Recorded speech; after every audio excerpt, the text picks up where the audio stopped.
Hello friends, स्वागत है आपके अपने यूट्यूब चैनल वेम्बेस कोचिंग क्लासेस में।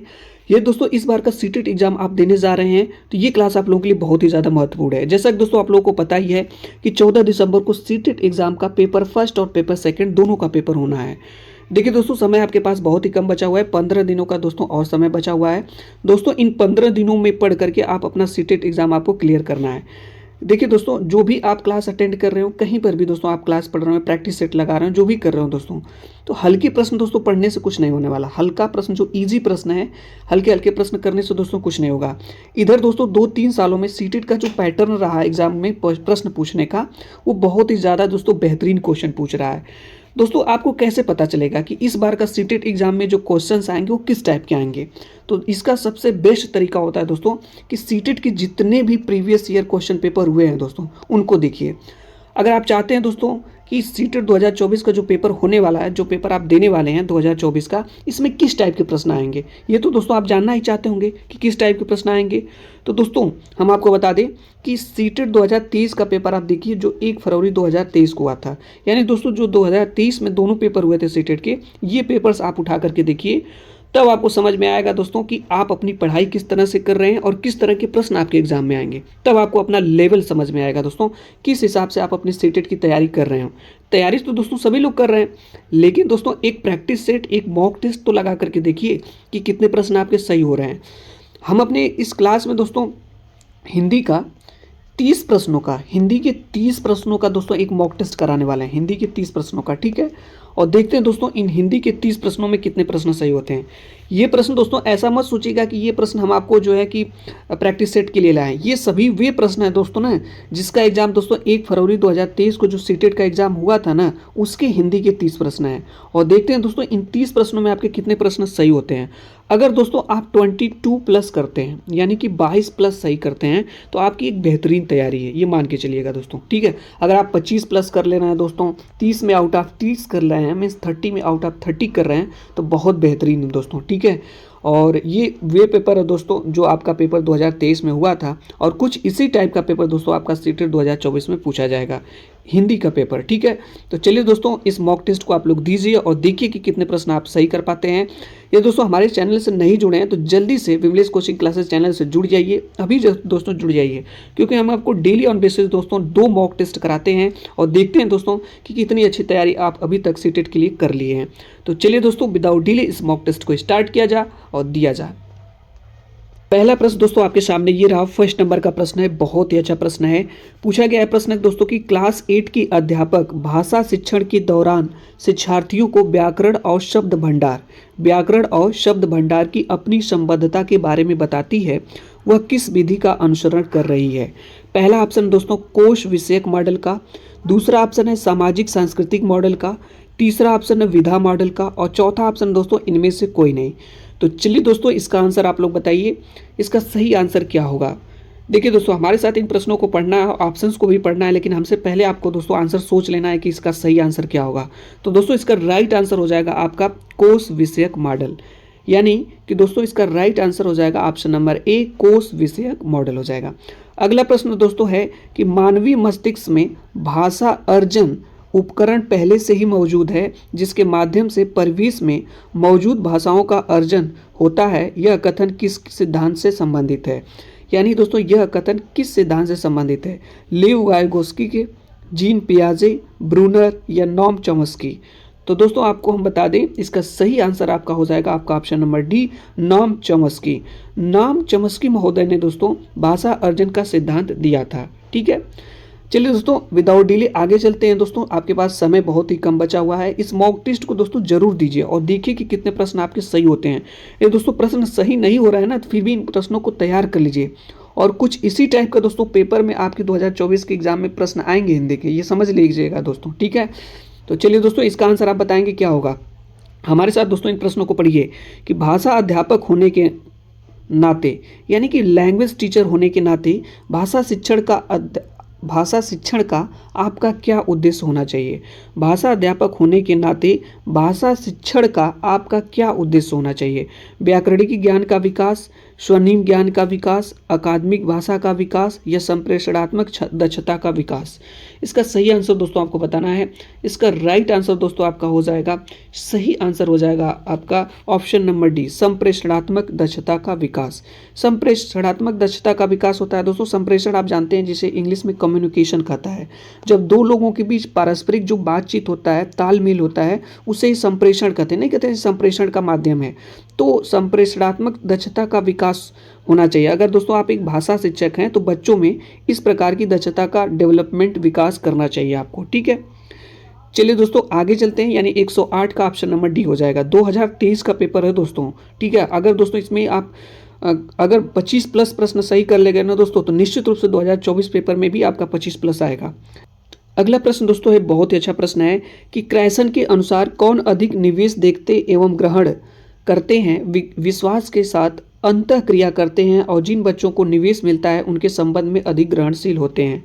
देखिए दोस्तों, अगर वन टाइम प्रश्न नहीं समझ में आए तो 2 टाइम पढ़िए। ठीक है, लेकिन प्रश्न को दोस्तों समझना सीखिए। क्रैसन के अनुसार कौन अधिक निवेश देखते एवं ग्रहण करते हैं, विश्वास के साथ अंतः क्रिया करते हैं, और जिन बच्चों को निवेश मिलता है उनके संबंध में अधिक ग्रहणशील होते हैं। न्यून प्रभावात्मक फिल्टर, मध्यम प्रभावात्मक फिल्टर, या उच्च प्रभावात्मक फिल्टर, या बहु उच्च प्रभावात्मक फिल्टर। आप लोग बताएं दोस्तों इसका सही आंसर क्या होगा। इसका सही आंसर हो जाएगा दोस्तों ऑप्शन नंबर ए, न्यून प्रभावात्मक फिल्टर। ऑप्शन नंबर ए आपका करेक्ट हो जाएगा। नेक्स्ट दोस्तों अगला प्रश्न है, इसका आंसर आप बताएंगे क्या होगा।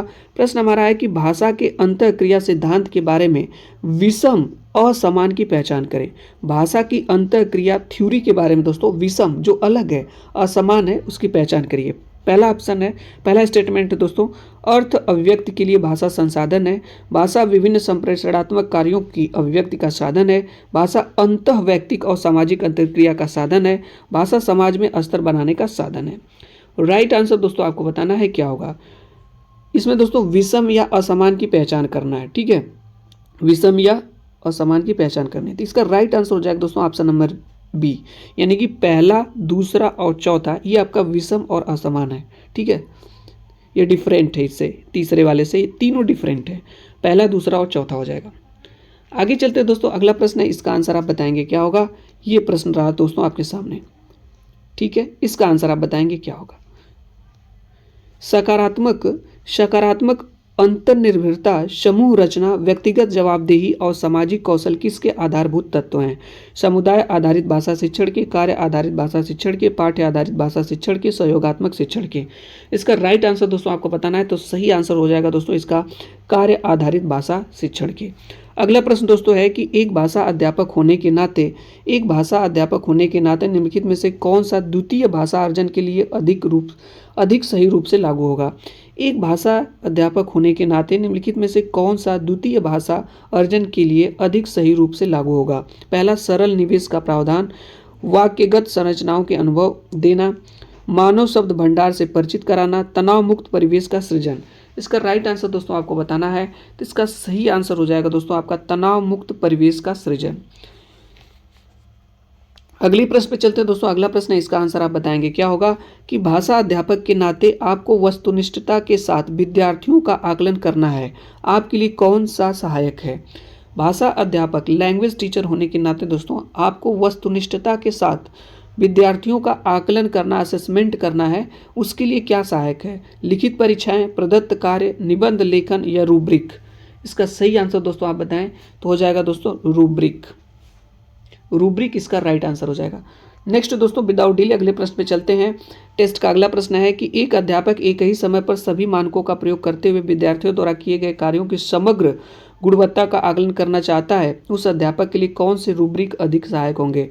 विश्लेषणात्मक होंगे, समग्रतावादी होंगे, सामान्य होंगे, विशिष्ट कार्य आधारित होंगे। तो दोस्तों इसका सही आंसर हो जाएगा समग्रतावादी यह रूब्रिक दोस्तों अधिक सहायक होंगे। आगे चलते हैं दोस्तों, अगला प्रश्न है, इसका आंसर आप बताएंगे क्या होगा।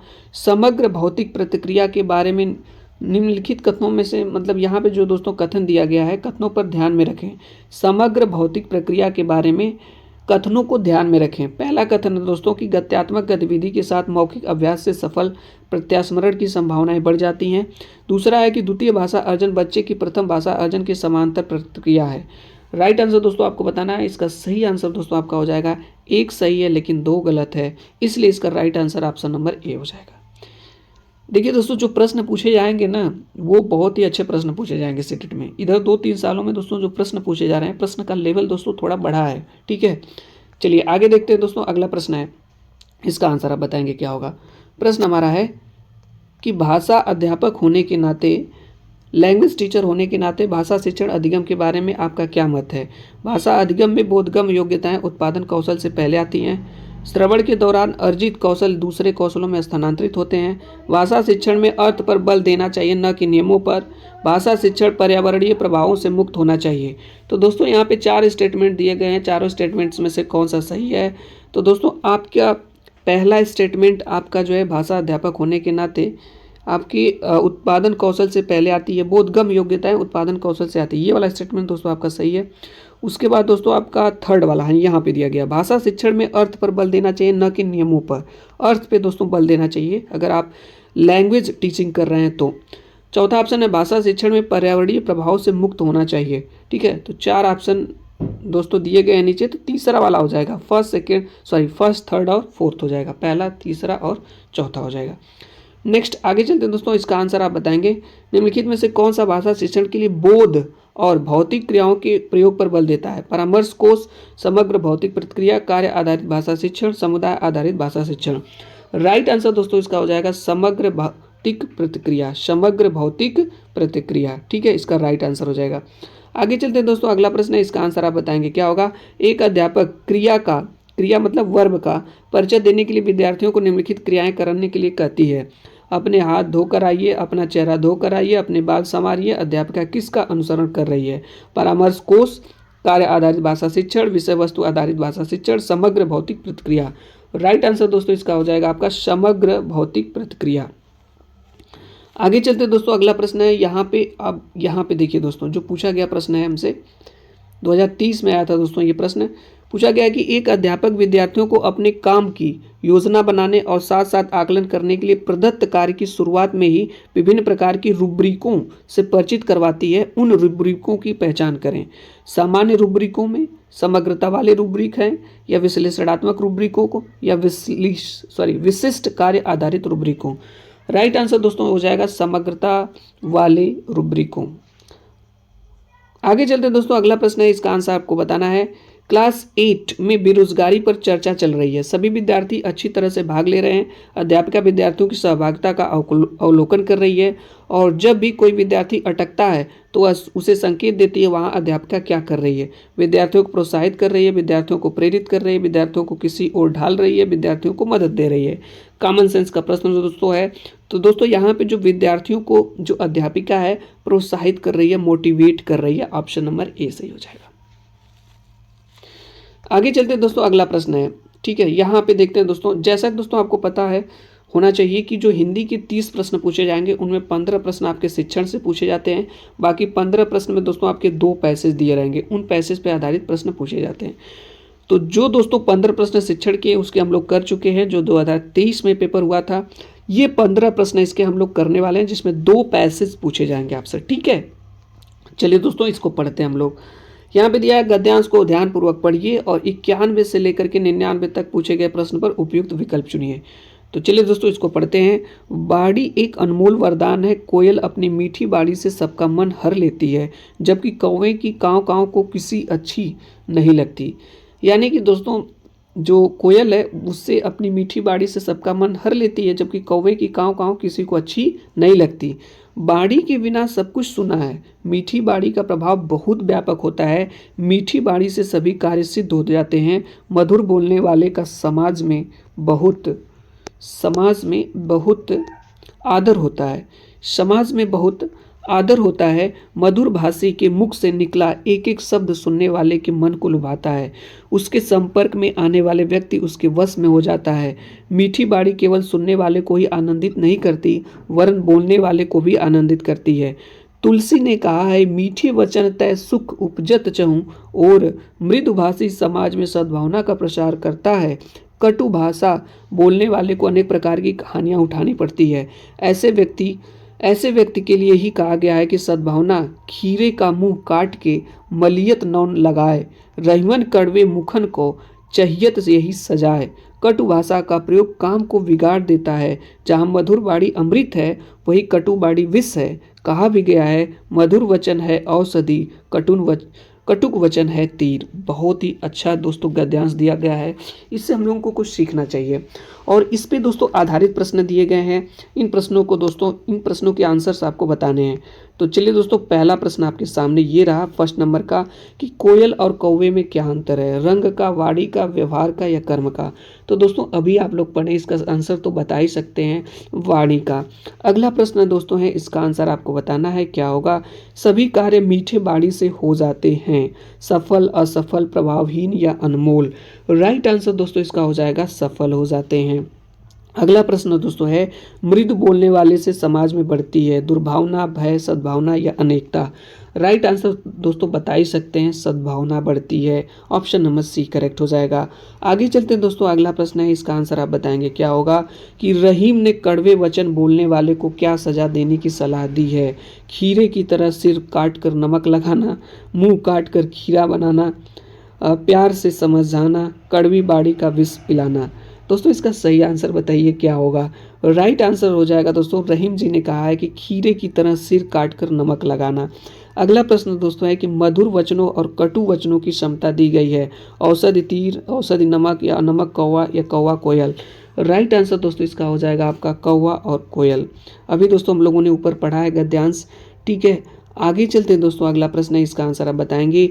मीठी बाड़ी बोलने वाले का समाज में अनादर होता है, कष्टप्रद जीवन होता है, आदर होता है, बहिष्कार होता है। सही आंसर दोस्तों हो जाएगा आदर होता है।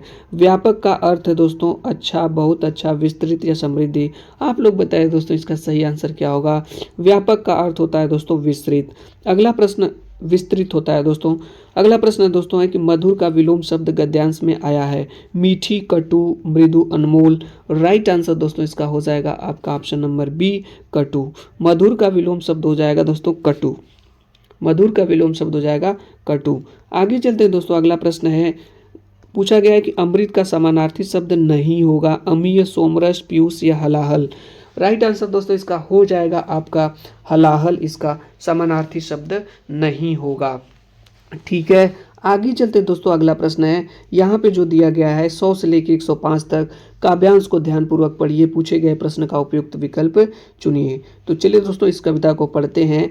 वैराग्य छोड़ बाहों की विभा संभालो, चट्टानों की छाती से दूध निकालो, है रुकी जहाँ भी धार सिलाएं तोड़ो, पीयूष चंद्रमाओं को पकड़ निचोड़ो, चढ़ तुम शैल शिखरों पर सोम पियो रे, योगियों नहीं ऋषियों की सदृश जियो रे, छोड़ो मत अपनी आन शिस कट जाए, मत झुको अनय पर भले व्योम फट जाए।